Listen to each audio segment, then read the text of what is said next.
The DOPE project is the gold standard of Narcan distribution and like capacity building training in the city in terms of like overdose response and prevention work. The project really centers itself around giving Narcan to the people that need it the most.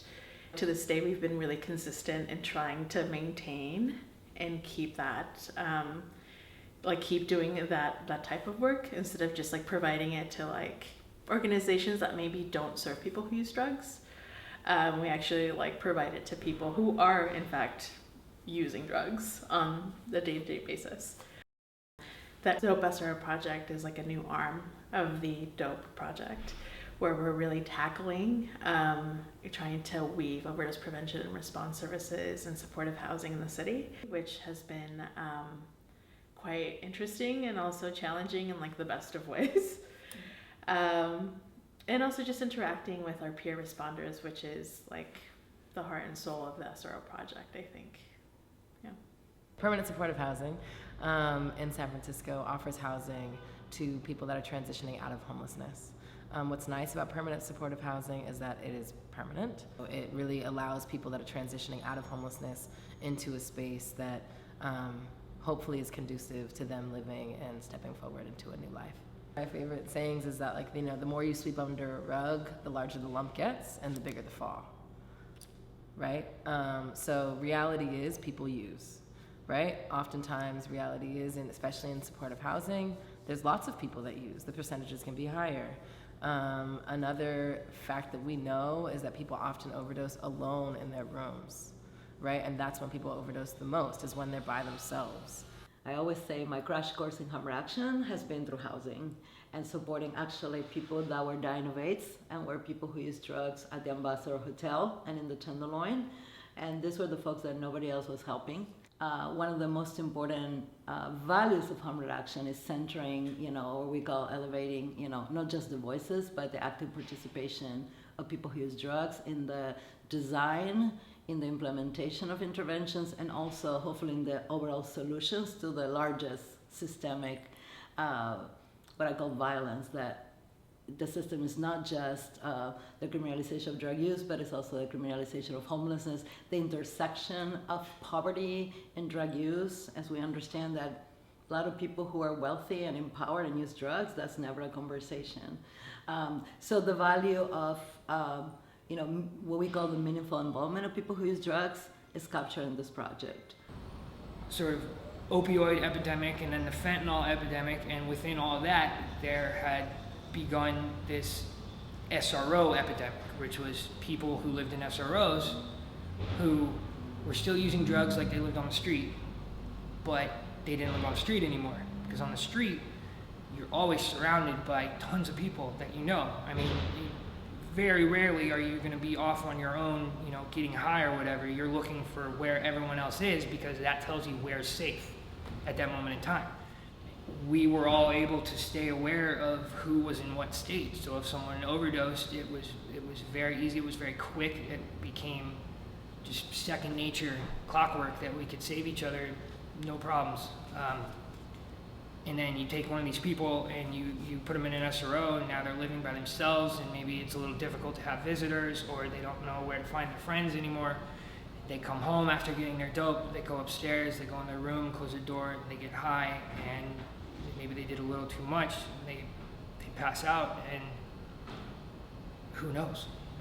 Yeah, I was late, probably like 10 minutes coming down here, because on my floor, a friend of ours had a friend over, and I didn't know this stranger, this new person, but my friend had come to my door as I'm like finishing putting my shoes on to come downstairs, and just like they do, and I still will never wrap my head around how they can kind of so calmly be like, Nick, do you have any Narcan? So there's 3 phases to the project. So the first phase is the site enrollment process, where we reach out to different property management agencies, and we're like, so we want to work with sites who are having who you would consider a high risk supportive housing site, where maybe there's a lot of overdose incidents where you think that your residents are needing certain types of supports. As every single building has its own culture. I mean, it's like people's homes, right? And everybody's different. So now you're having to go into a building with like hundreds of residents who all bring like their special personalities to the building, and then you add staff to that. And so you have a lot of opinions and perspectives. This lowers the expectations of housing staff that they have to do policing, or that they have to know whether a person is using this drug or that drug. For doing overdose prevention is not only to understand that overdose prevention should be actually for everyone, whether they use drugs or not, but also that is an entry point on conversations around drugs that are less stigmatized, less charged. And also when I did trainings with both property management and support service staff, is this same concept of how I learned is learn from your tenants, learn from the folks who are the experts, because that's the way that we are going to be serving them in the way that we're expected. Phase 2 is like the bread and butter of the actual project, which is training. We train both staff and residents. With training staff, there's many staff members who are working at various types of shifts, different time shifts, right? So we try to coordinate with different staff members to have most, if not all of the staff trained up in overdose response and Narcan administration. And then as soon as kind of we get most of the staff trained up, then we start training the residents. So typically, I mean, there's no perfect number for this, but like we've been noticing that it's about 3 trainings per staff and also 3 trainings per residents. Another piece to phase 2 is now recruiting the resident or peer overdose response or peer overdose prevention specialists, which is like the peer programming part of the SRO project. We typically recruit from those trainings that we had, and we kind of like pose it as like there's this really cool opportunity coming to your building where we're going to be like needing 4 to 5 people to really be like secondary exchangers in the building. And then what that means is like we're gonna be providing you with Narcan, and you're gonna be like saturating this building. So we're gonna be filling up the Narcan in the wall mounts that we're gonna place, that we're gonna install. And then you're going to be doing outreach within your building to train as many neighbors of yours, as many peers of yours that may not know that Narcan exists or know how to use it. So as soon as they're recruited, we train them up. Also, we do a train the trainer. We also do kind of like a drug-related stigma training and how that impacts drug users. It was fun. It was almost kind of like a tryout type of thing to make sure that that's what we wanted to do. But everybody was extremely nice, very funny, and very open. We didn't feel like we had to hide anything, so it was really nice to be a part of that. The residents trust the peers more.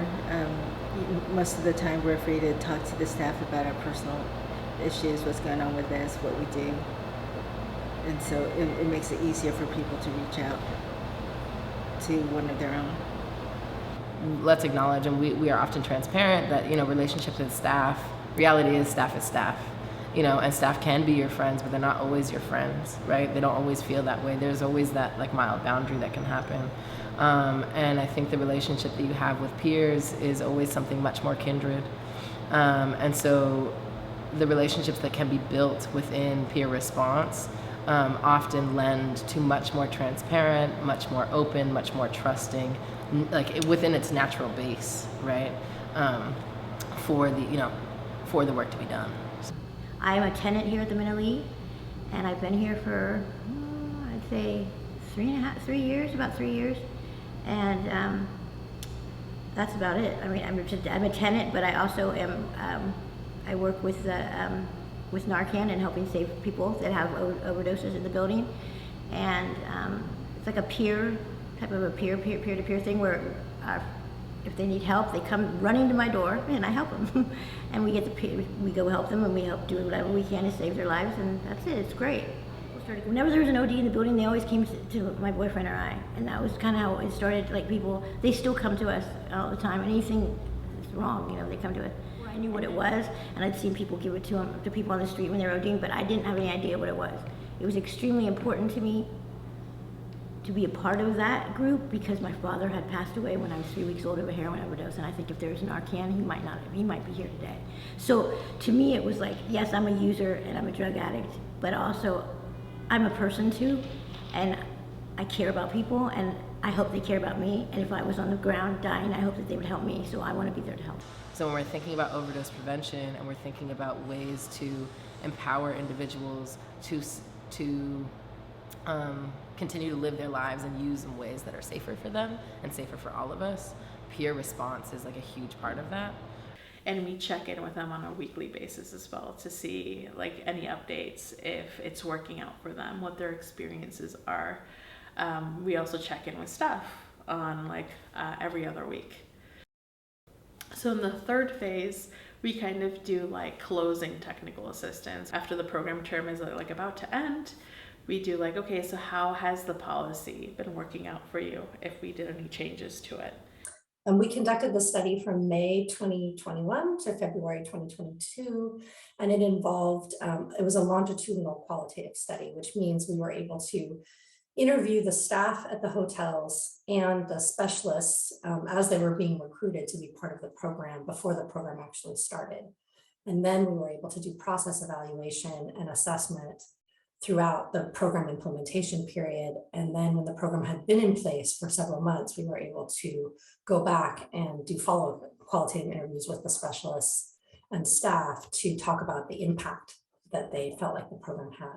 The overall impacts of the SRO project that we found in our evaluation were that within each of the hotels where the program was implemented, naloxone became much more accessible, and residents' awareness about how and when to use naloxone and the importance of rescue breathing and calling 911 increased as a result of the program. It gave an opportunity for the residents to really control the response and have some autonomy over taking care of each other. When we installed the Narcan mounts on the building, some of the peer responders would put like, I had made flyers for like, oh yeah, like if you have any questions, like contact this person. So they would put their contact information and their room number.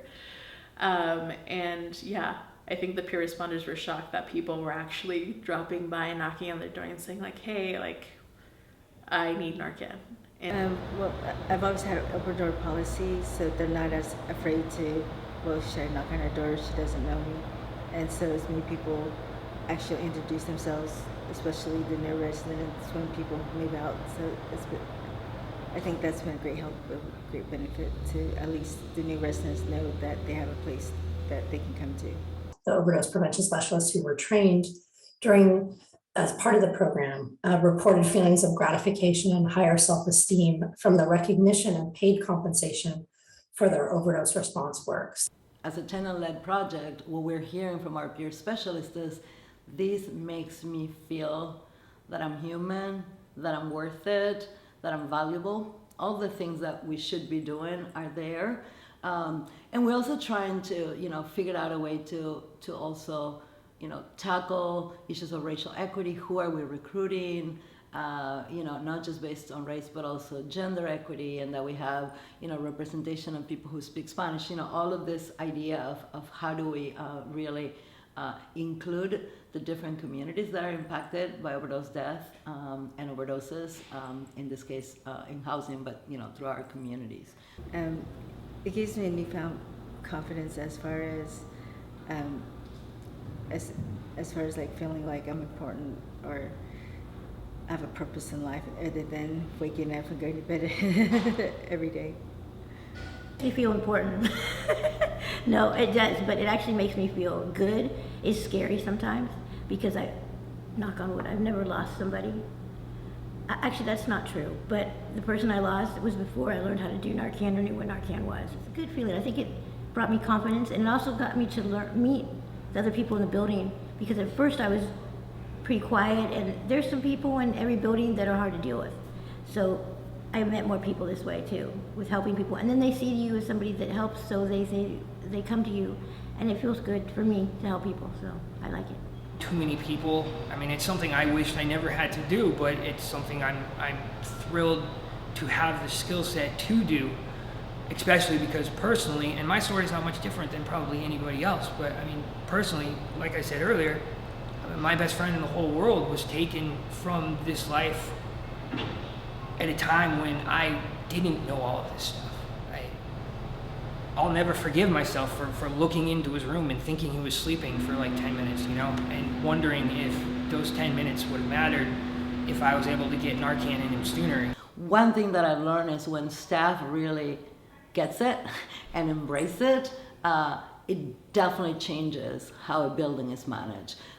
There's still going to be challenges in supportive housing. There's a lot of challenges because you're serving a huge community that has needs, but not everybody has that need, and not everybody has the same level of need. So for supportive housing staff, it's always important to keep educating ourselves about, you know, in which ways can we be there for help when people want it and need us, and also how do we do interventions that are helpful to people without further stigmatizing or actually moving into eviction or any other ways that are completely destabilizing for the tenants. At one hotel site, the SRO project also facilitated conversations and built rapport between specialists, hotel staff, and management. So we know in SRO hotel settings and permanent supportive housing, there can be stigma associated with disclosure of substance use for residents. There can be fears that residents have that if their substance use is disclosed to management or to staff, that they might face repercussions. So that perception is really strong amongst residents, and bringing the program, the SRO project, into the hotels really gave an opportunity to have conversations and really build on the expertise of people who use drugs in the hotel on how they can, again, respond to overdoses and be a support for each other. Tenants who have that expertise are passing the naloxone because it's the way for other residents to actually trust that the person who's doing this work knows and understands, and also it's a way to really elevate that leadership,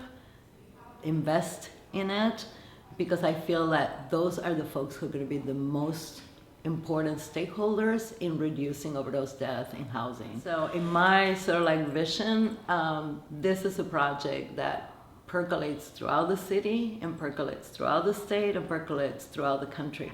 I expected to be the one that people, you know, if they needed Narcan or whatever, came to, and I could help train them, but I didn't expect the feeling that I get from it, and it's a great feeling, and I love it. I really do. I love it. I think it should be in in like all the SROs, and not just in all the SROs, but, you know, even if they're not an SRO, that even in the navigation centers, that they should get people involved, because that's how you get the communities closer. And even if they're not, and you don't know anybody, at least you can gain some trust by being able to talk to people that are a part of that. You know, the goal of this program, I think from my perspective, is to educate individuals as to how to care for one another when things get difficult, right? Because when we're dealing with drugs, things are going to get difficult sometimes. And overdose is an example of that. We want to see naloxone saturation in housing, and it's not happening across the city, it's not happening across the state or across the country, but it's that particular aspect of the tenant-led model that is what I hope we can spread. It's a relatively low cost intervention that can have a tremendous impact to intervene at a point when residents may be isolated and overdose may go undetected, to allow for that to not happen, so that we can prevent people from dying from overdose and save lives. Harm reduction is housing, right? Harm reduction is love.